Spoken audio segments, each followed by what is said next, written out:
अस्सलाम वालेकुम। उम्मीद करता हूँ आप लोग खैरियत से होंगे। आज हम ये देखेंगे कि मैंने ना क्लाइंट की वेबसाइट को ट्रांसफ़र करना है। ठीक है, मैं आपको लाइव काम बताऊंगा। लाइव काम में दो चीज़ें हम देखेंगे, एक तो कनेक्टिविटी देखेंगे। लेट्स सपोज देखें क्लाइंट ने जो डोमेन बाई की ना वो गोडैडी से की है। ठीक है, और उसको मैंने होस्ट करना है होस्टिंगर में।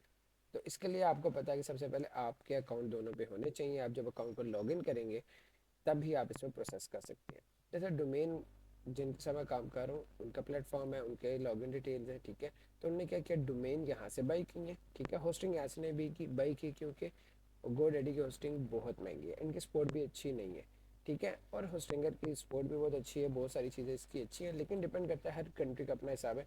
अगर हम होस्टिंगर से ही डोमेन लेते हैं ना तो ये ऑटो कनेक्ट हो जाती है। ठीक है, हम डिफरेंट जगह से डिफरेंट डोमेन्स को, डिफरेंट प्लेटफॉर्म को डिफरेंट के साथ कनेक्टिविटी करने के लिए हम क्या प्रोसेस यूज़ करते हैं, अब हम वो देखने लगे हैं। तो इसके लिए हम क्या करेंगे, सबसे पहले यहाँ पे मेरे पास क्लाइंट की ये वेबसाइट है जो एक्चुअली मेरे क्लाइंट ने यहाँ पे डोमेन बाय कर ली है। सॉरी, गोडैडी पे हम आएंगे और मैं यहाँ पे मैंने इसको लॉगिन कर लिया। मैं इसके बाद थोड़ा सा नीचे आऊँगा, मैनेज ऑल प्रोडक्ट्स पे चला जाता हूँ और डोमेन्स यहाँ पे मेरे पर क्लियर हो जाएंगी। और क्लाइंट की जो वेबसाइट का नाम है वो टुनाइट ग्रुप है। ठीक है, टुनाइट ग्रुप के नाम से उन्होंने कोई बाई की है, मुझे उन्होंने भेजी थी। मैं देख लेता हूँ यहाँ पे टुनाइट ग्रुप के नाम से कौन सी है। ये आ रही है टुनाइट ग्रुप डॉट अफ्रीका। मैं इस डोमेन में पहले क्लिक करूंगा। इसको कनेक्टिविटी करने के लिए हमें डीएनएस रिक्वायर्ड होते हैं। क्या होते हैं? DNS required. हर होस्टिंग के डीएनएस अलग होते हैं और जैसा कि होस्टिंग है उसमें डिफरेंट पैकेजेस हैं, तो उनके हर के जो डीएनएस है ना वो चेंज होंगे। तो हमें सबसे पहले डीएनएस अपडेट करने होते हैं। अपने डोमेन के किसी भी आप प्लेटफॉर्म पे आप आएंगे, डोमेन के सेटिंग में जाएंगे, डीएनएस पे जाएंगे, अगर आपकी होस्टिंग अदर प्लेटफॉर्म के सेम की नहीं है। इसके बाद आप फाइंड करेंगे नेम सर्वर। ठीक है, यहाँ पे आप आएंगे तो यहाँ पे देखें बाय डिफ़ॉल्ट होता है आपने चेंज नेम सर्वर पे आना है और यहाँ पे अपने नेम सर्वर्स पुट करने हैं। I will use my on name server. ठीक है, अब हमें नेम सर्वर्स कैसे फाइंड करते हैं, हम उस फिंगर पे आएंगे। हमें बाय डिफ़ॉल्ट नहीं पता तो हम क्या करेंगे, आपके पास ये चैटबॉट है तो आप इसको कहेंगे provide me my hosting DNS, I need to connect domain hair.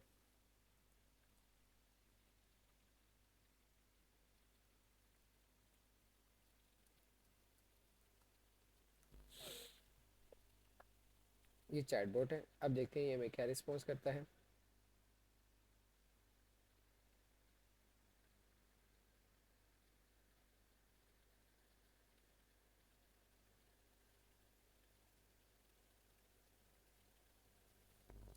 I bye.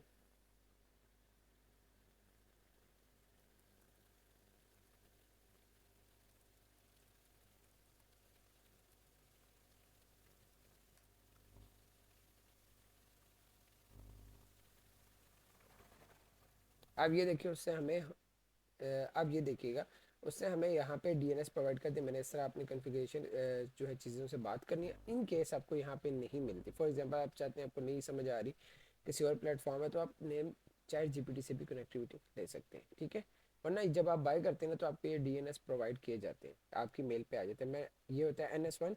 इसका मतलब मैं क्या करूँगा, ऊपर वाले पे NS1 पुट करूँगा, नीचे वाले पे आऊँगा ये, इधर हम आए नीचे वाले पे ये। अब मैं इसको कर दूंगा सेव और मुझे यहाँ पे तकरीबन 1 से 2 मिनट लगेंगे कनेक्टिविटी अपडेट होने में। GoDaddy अगर आप कोई और प्लेटफॉर्म लेंगे वो तो तकरीबन 1 डेढ़ घंटा ले लेते हैं। नॉर्मली 1 से 2 मिनट में कनेक्टिविटी हो जाती है। अभी कह रहा है आप कंटिन्यू करें, अगर तरह कन्फर्मेशन है तो मैं कह देता हूँ ठीक है।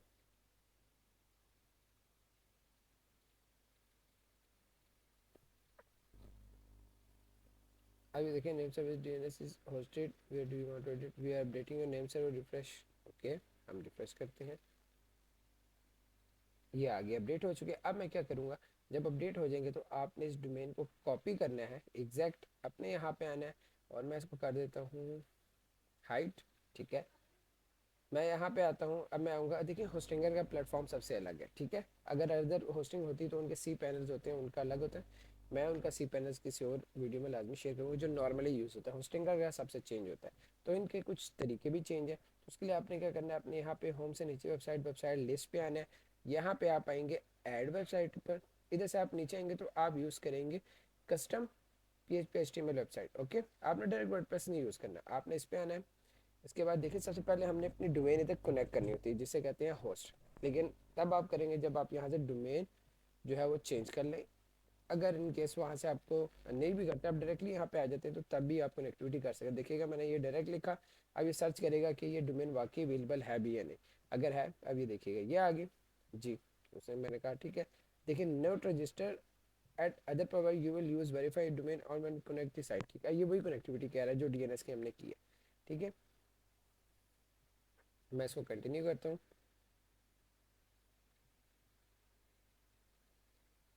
अभी इंस्टॉलिंग ले रहा है, अब देखते हैं। ये अब कनेक्ट हो रही है डोमेन के साथ, डोमेन को अपने होस्टिंग में होस्ट कर रहा है।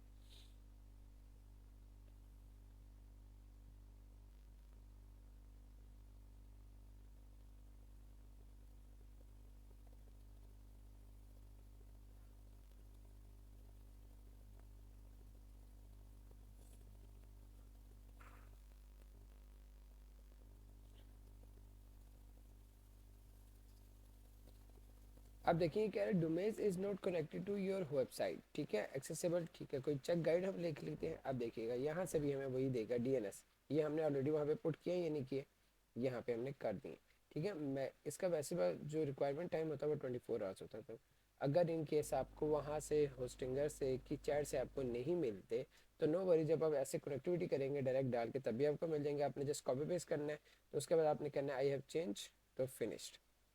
तो ये कुछ टाइम ज़रूर लेगा कनेक्ट होने में, तकरीबन 5-6 मिनट 10 मिनट, ये थोड़ा टाइम लेता है। जैसे ही टाइम लेके ख़त्म हो जाएगा तब जो है इसमें कनेक्टिविटी एक्टिव हो जाएगी।